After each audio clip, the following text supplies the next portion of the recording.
Asamblea General escuchará un discurso del excelentísimo Félix Antoine Tshilombo Tshisekedi, presidente de la República Democrática del Congo. Pido protocolo que acompañe a su excelencia.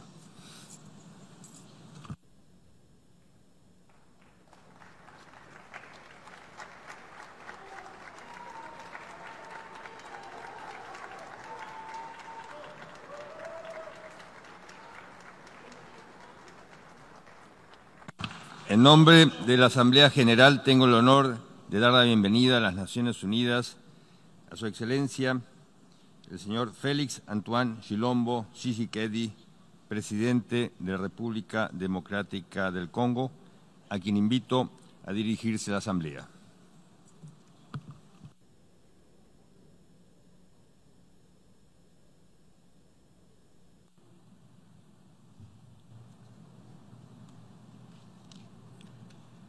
Monsieur le Président,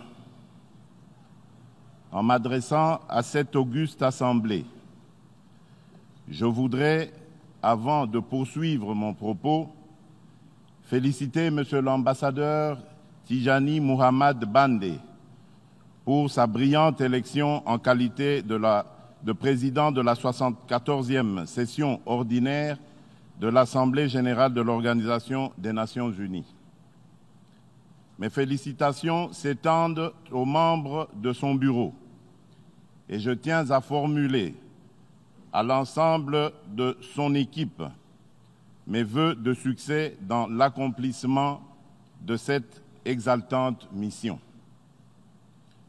Je voudrais aussi rendre un hommage appuyé à M.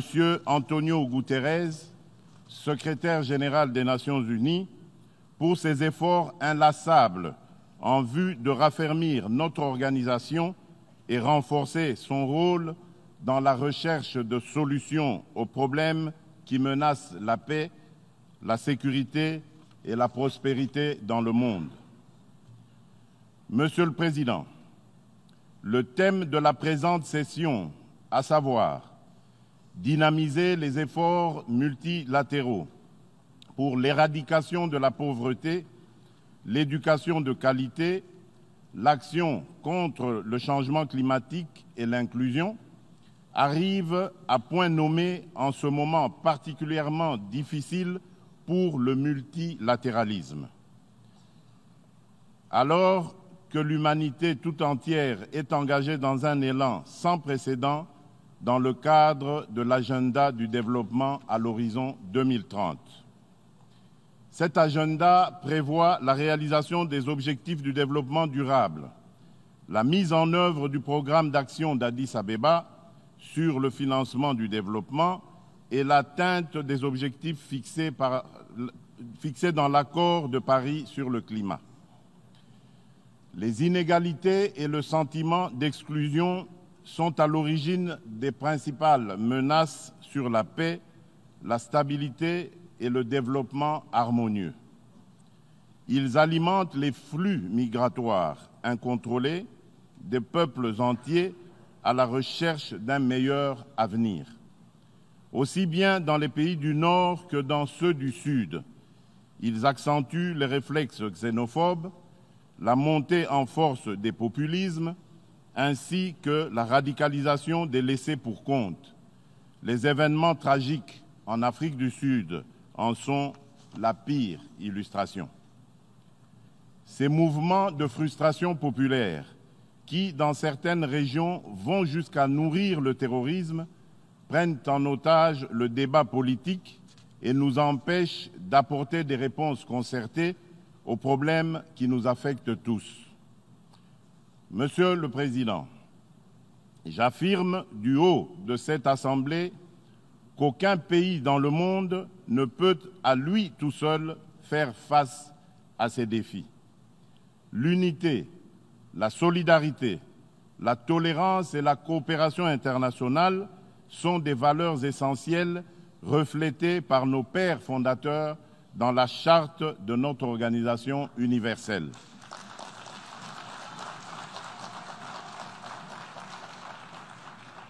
Plus que jamais, le développement économique et social et l'épanouissement des peuples de la planète sont des droits fondamentaux et inaliénables. En tant que dirigeants, nous sommes porteurs de l'obligation d'œuvrer sans ménagement à garantir ces droits. Depuis des décennies, notre organisation commune s'efforce à s'adapter aux nouvelles réalités de ce monde en constante mutation.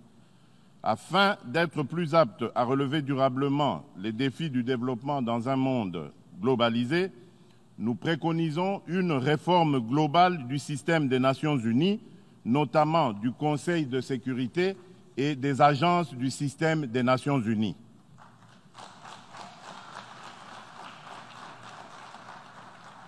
Le processus de réforme du Conseil de sécurité doit être mené à son terme et prendre en compte la position commune africaine énoncée dans le consensus d'El Zoul-Wini et dans la déclaration de Sirte.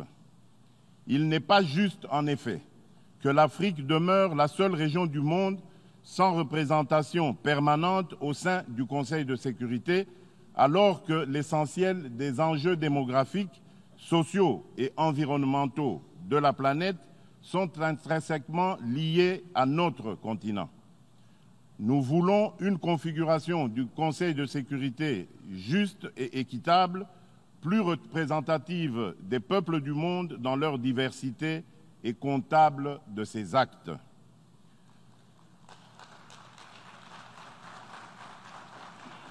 Monsieur le Président, malgré les engagements au plus haut niveau que nous avons pris pour créer le monde que nous voulons à l'horizon 2030, près d'1 milliard de personnes vivent encore dans la faim, la malnutrition et l'extrême pauvreté, tandis que 118 millions de personnes en situation d'extrême pauvreté seront exposées à la sécheresse, aux inondations et à la chaleur en Afrique d'ici à 2030.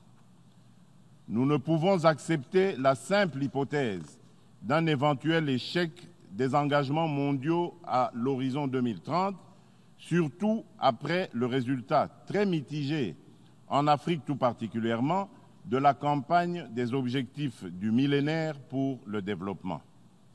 L'éradication de la pauvreté et de la faim relève aujourd'hui de l'urgence. La République démocratique du Congo peut faire partie de la solution avec ses 80 millions d'hectares de terres arables et ses eaux abondantes capables de nourrir plus de 2 milliards d'individus.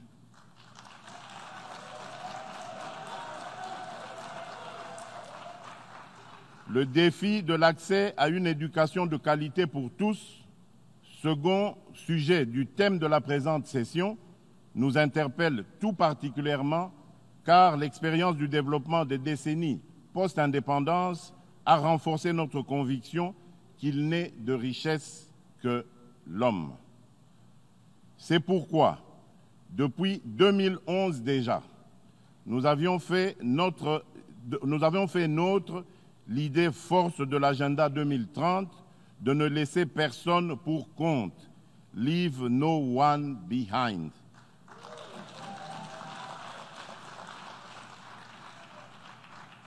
À travers notre engagement bien connu de mes compatriotes intitulé « Le peuple d'abord ».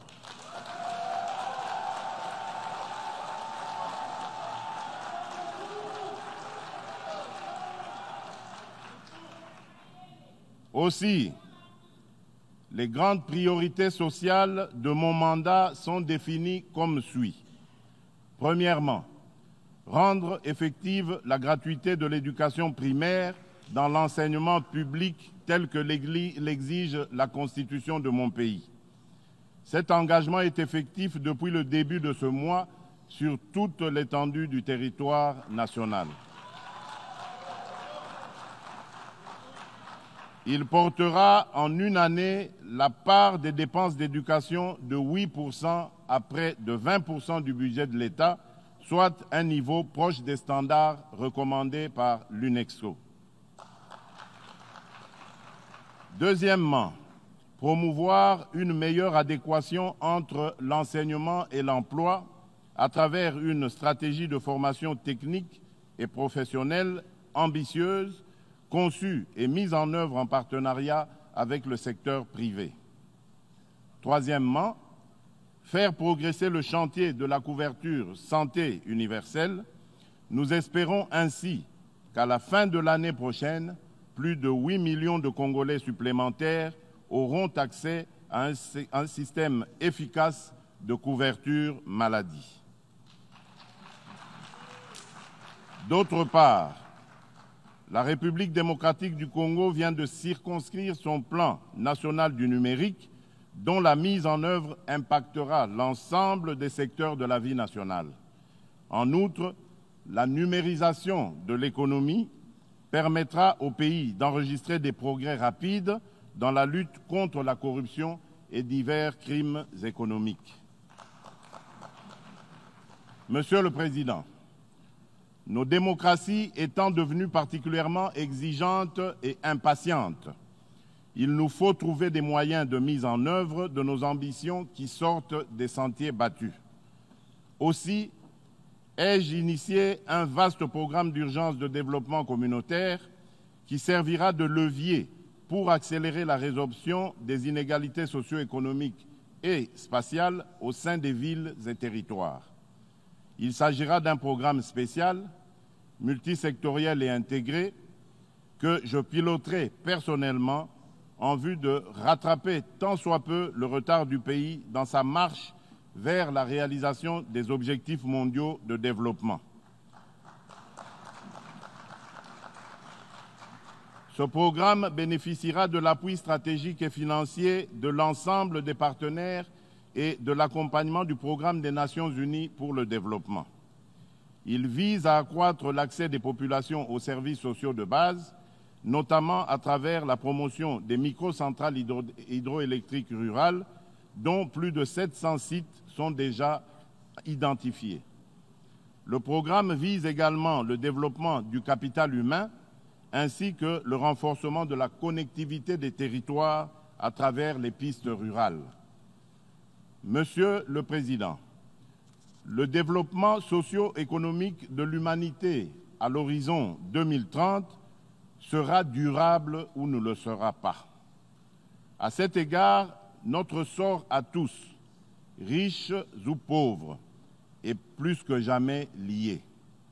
Par ses ressources naturelles et sa vitalité démographique, l'Afrique est devenue le pivot de cette durabilité.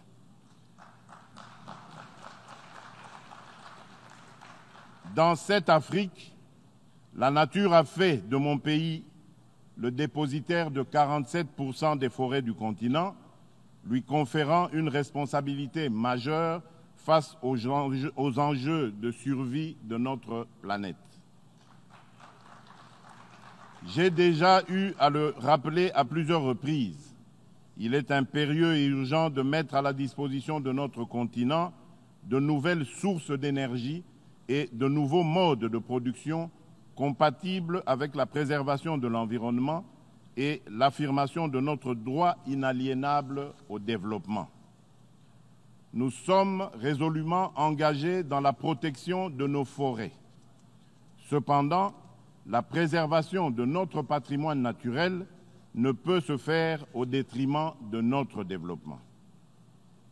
Il est incompréhensible que les forêts du bassin du Congo, qui sont les mieux conservées au monde, ne captent que 1% des financements disponibles.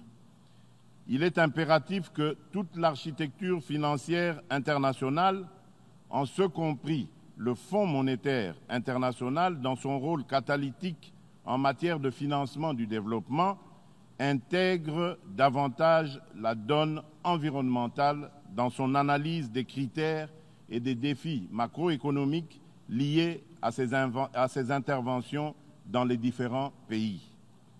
En ce qui nous concerne, conscient du rôle majeur de la République démocratique du Congo à cet égard, notre gouvernement a relancé le dialogue avec ses principaux partenaires sur les questions environnementales, notamment ceux réunis dans le cadre de l'initiative pour les forêts d'Afrique centrale. Répondant à l'appel du secrétaire général des Nations Unies, notre gouvernement s'est engagé, par ma personne, à accroître le niveau de ses engagements au titre de sa contribution déterminée nationale et à maintenir une collaboration étroite entre pays de la sous-région afin de parler d'une seule voix pour toutes les grandes questions en rapport avec la protection des forêts. Mon gouvernement a fait de la production d'énergie propre et renouvelable la première de ses priorités économiques pour le quinquennat. Nous pouvons, moyennant des investissements agressifs et une politique attractive de protection de ces investissements, passer de moins de 10% d'électrification actuellement à 60% dans les 10 prochaines années, faisant reculer très significativement la consommation du bois de chauffe. Aussi, dans le cadre de la réalisation de notre mix énergétique, pour renforcer la lutte contre la déforestation, mon gouvernement encourage le développement de l'utilisation du gaz domestique dans les zones urbaines, périurbaines et rurales. À terme, nous voulons être l'endroit de la planète où le kilowattheure électrique sera le moins cher, grâce à l'exploitation de notre capacité de plus de 100 000 mégawatts en hydroélectricité. Nous sommes disposés à encadrer davantage l'exploitation forestière et à étendre les réserves et parcs de protection naturelle afin d'augmenter notre biomasse et de protéger notre biodiversité. En revanche, cela ne peut s'entendre qu'avec, en contrepartie, la mise en œuvre effective d'une stratégie d'industrialisation éco-responsable concentrée autour des centres de production et de consommation et génératrice d'emplois pour notre jeunesse. Notre population, dont l'âge moyen est de 17 ans et demi, est à peine plus âgée que la jeune Greta et partage en partie ses préoccupations et ses intérêts. Mais comment nos jeunes vont-ils s'engager pour la même lutte quand ils n'ont ni eau ni lumière? J'ai également décidé de sortir progressivement mon pays d'un système agricole archaïque à faible productivité et destructeur de notre patrimoine forestier. À cet effet, nous allons promouvoir une agroforesterie qui maximise notre avantage comparatif pour certaines cultures en privilégiant les zones de savane. J'entends faire de la question environnementale une préoccupation omniprésente et transversale qui touche l'ensemble de nos politiques, stratégies, programmes et projets de développement. Monsieur le Président, au moment où je m'adresse au monde du haut de cette tribune pour la première fois, je me dois de rappeler la relation particulière que notre organisation entretient avec mon pays. Tout d'abord, cette relation suscite en moi un sentiment de reconnaissance. En effet, la République démocratique du Congo a souvent été au centre des préoccupations des Nations Unies suite aux nombreuses crises qu'elle a traversées depuis son accession à l'indépendance. Depuis le décès tragique du secrétaire général Dag Hammarskjöld, en passant par les nombreux casques bleus tombés au combat, jusqu'à plus récemment l'odieux assassinat des experts onusiens Zaïda Catalan et Michael Sharp, l'Organisation des Nations Unies, plus que toute autre organisation internationale, a vécu dans sa chair les réalités que vivent de millions de mes compatriotes. L'ONU et ses nombreuses agences ont également déployé d'importants moyens pour soutenir la République démocratique du Congo. Je tiens donc à vous réitérer la gratitude du peuple congolais qui n'oubliera jamais le soutien de notre organisation.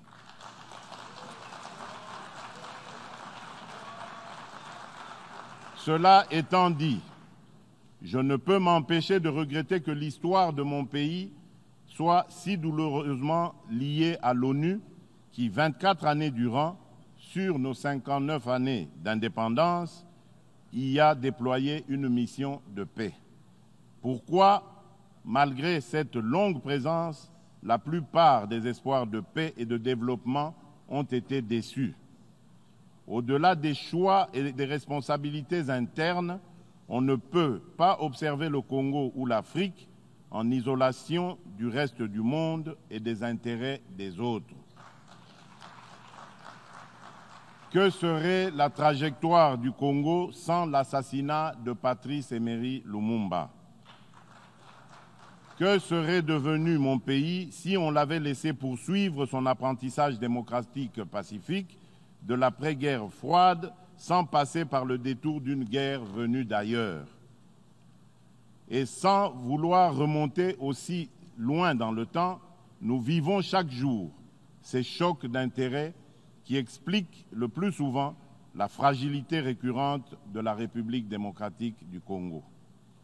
Aujourd'hui, le plus grand défi de la République démocratique du Congo est celui de la paix, la sécurité et la stabilité. Depuis notre investiture, convaincus de l'absolue nécessité de la paix, nous nous sommes engagés sans réserve en faveur de la réalisation de cet objectif en prenant en compte toute sa dimension régionale et internationale.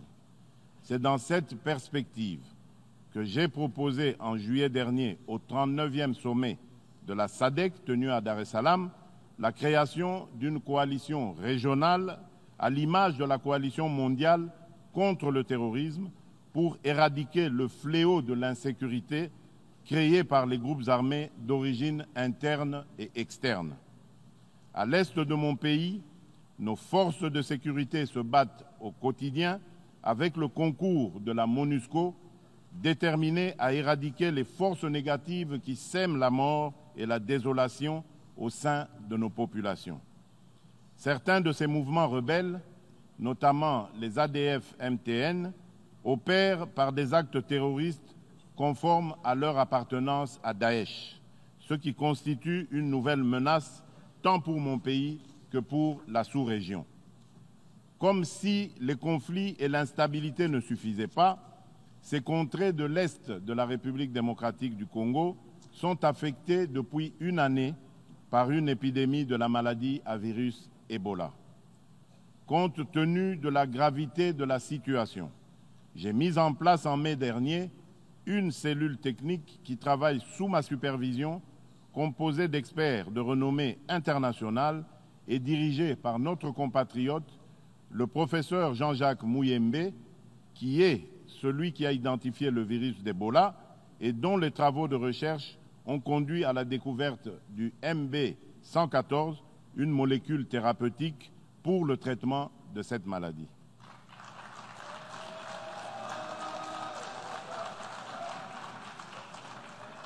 La nouvelle stratégie de riposte commence à produire ses effets, notamment dans la ville de Goma qui est aujourd'hui à l'abri du virus. Même si beaucoup a été fait, l'épidémie n'est pas encore éradiquée. La stratégie sera renforcée par l'introduction de 5 nouveaux médicaments approuvés, en plus du vaccin contre la maladie à virus Ebola, qui permettront de se débarrasser complètement de ce fléau. Je voudrais saisir cette opportunité pour saluer l'élan de solidarité qui s'est manifesté de la part de nos partenaires bi- et multilatéraux, notamment l'Organisation mondiale de la santé, l'Union africaine, l'UNICEF, le Programme alimentaire mondial, la MONUSCO et bien d'autres. S'agissant particulièrement de cette mission onusienne, en cette période charnière de son futur en République démocratique du Congo, marquée par l'exercice d'une revue stratégique, je voudrais tout d'abord réitérer les remerciements du peuple congolais aux pays contributeurs pour les sacrifices humains et matériels consentis jusqu'à ce jour en faveur de mon pays. Je note une convergence de vues avec le secrétaire général quant à l'urgente nécessité de réadapter la configuration de la MONUSCO à l'évolution de la situation sur le terrain en concentrant davantage les efforts sur les capacités d'intervention opérationnelle des forces onusiennes aux côtés des forces armées de la République démocratique du Congo.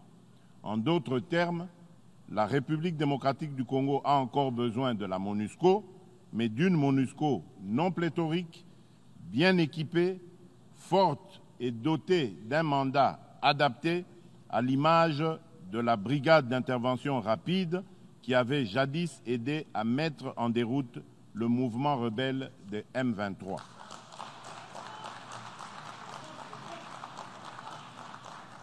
Monsieur le Président, à l'instar d'autres pays en développement, la République démocratique du Congo aspire à l'émergence. Nous sommes convaincus que notre pays, qui par sa position géostratégique se situe au carrefour des regroupements économiques d'Afrique centrale, d'Afrique australe et d'Afrique de l'Est, doit jouer la carte de l'intégration africaine comme moteur du développement et vecteur de paix entre les nations. C'est pourquoi nous avons soutenu le projet de zone de libre-échange continentale tout en étant conscients qu'il se mettra en œuvre par étapes successives. Ce processus passe inévitablement par l'harmonisation et le désarmement des barrières douanières. C'est dans cette vision que la République démocratique du Congo entend accélérer la mise en œuvre d'un programme de développement d'infrastructures à la hauteur de son immense superficie de 2 345 000 km² afin de relier le pays d'ouest en est et du nord au sud, de faciliter le transit des biens et des personnes et de libérer le potentiel agricole de nos provinces.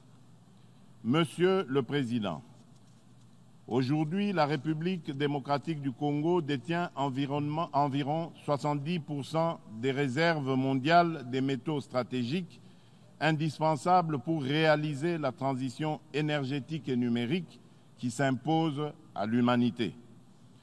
Plutôt que d'utiliser ces réserves naturelles de minerais comme source de rente monopolistique, mon pays se propose de s'ouvrir au monde en permettant l'exploitation réglementée de son sous-sol contre un accompagnement à l'industrialisation et à la production de batteries et de composants à plus haute valeur ajoutée. Le monde a soif de cobalt, de coltan et de lithium. Nous voulons des emplois industriels, de la formation et du développement.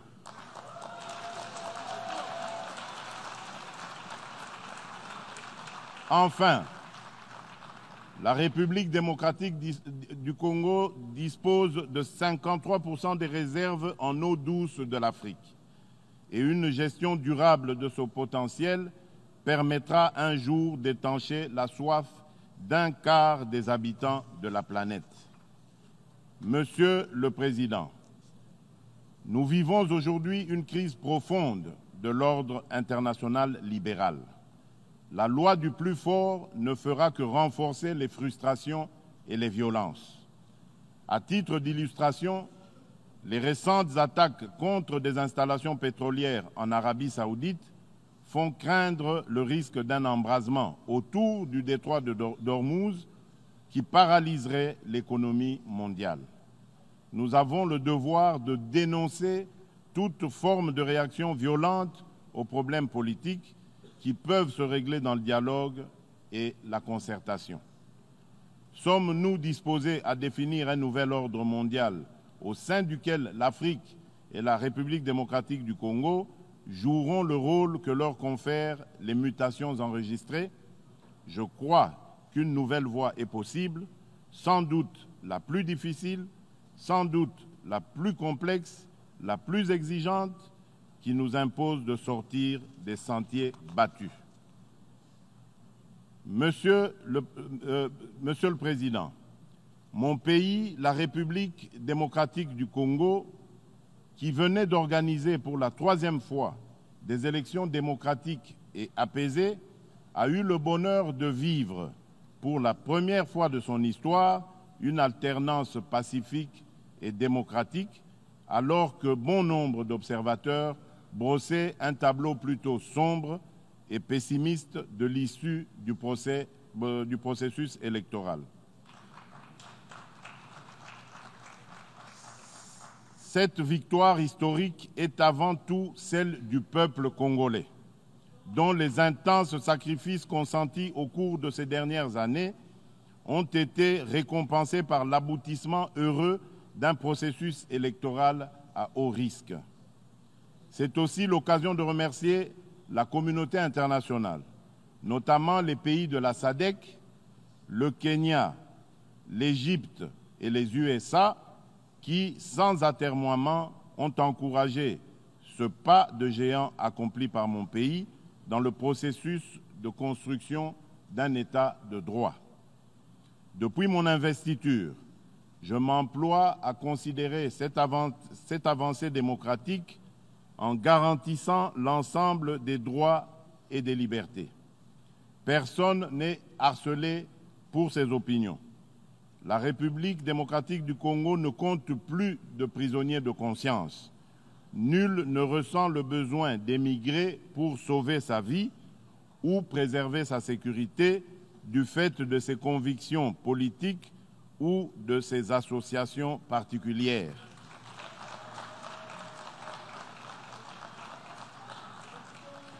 S'agissant de la prise en compte du genre, même si nous ne sommes pas encore parvenus à la parité intégrale, je suis heureux de constater les progrès accomplis en République démocratique du Congo en la matière dans tous les secteurs.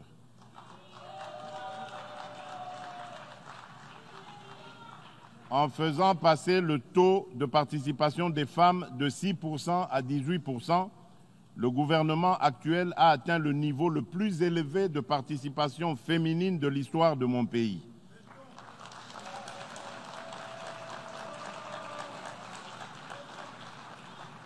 J'ai fait de l'approche genre l'un de mes engagements politiques prioritaires. Monsieur le Président, au niveau de la région, j'ai développé une intense activité diplomatique en vue de réaffirmer l'engagement continu de mon pays pour des relations de bon voisinage et en faveur d'une coexistence pacifique dans le respect de l'intégrité territoriale et de la souveraineté des autres nations. Dans ce sens, nous devons, nous, leaders africains, doter notre continent d'une voie consensuelle et harmonieuse fondée sur une politique véritablement africaine. Qu'il me soit permis d'exprimer ma profonde préoccupation sur ce qui se passe en mer Méditerranée où plusieurs personnes candidates à l'émigration meurent chaque jour dans des conditions inhumaines. Les vagues de réfugiés et les images bouleversantes que nous vivons ces dernières années sur les côtes européennes doivent interpeller nos consciences de dirigeants. Depuis le début de l'année 2015, plus de 500 000 migrants ont tenté de rejoindre l'Europe par la Méditerranée et plus de 5 000 d'entre eux ont péri durant la traversée. La gravité de ce désastre exige de nous des solutions urgentes et efficaces. Le Pacte mondial pour des migrations sûres, ordonnées et régulières que nous avons adopté à Marrakech en 2018 est notre réponse à la crise migratoire. Nous avons le devoir d'élaborer dans les meilleurs délais des initiatives nationales ambitieuses en vue de sa mise en œuvre. Mais notre meilleure arme, c'est d'agir en faveur du développement, de l'équité et de la stabilité partout dans le monde. Je saisis par ailleurs cette opportunité pour revendiquer du haut de cette tribune la levée intégrale des sanctions qui touchent encore la République du Zimbabwe, et ce depuis 2002.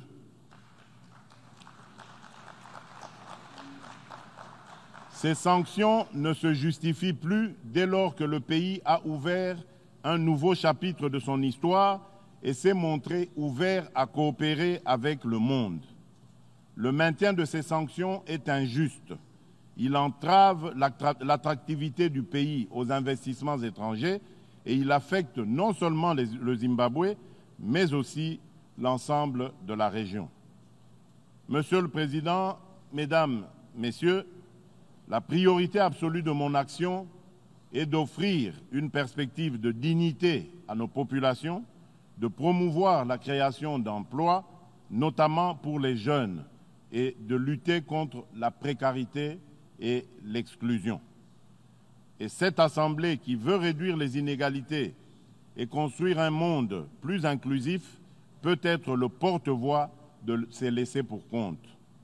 Le défi est énorme, mais ce qui fait de nous des humains, c'est notre capacité à trouver des solutions, même les plus improbables, lorsque cela s'impose. Je vous remercie.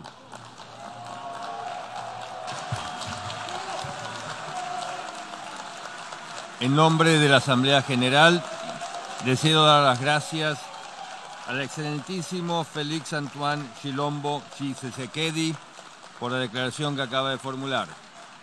Ruego a los representantes que permanezcan sentados mientras despedimos al jefe de Estado.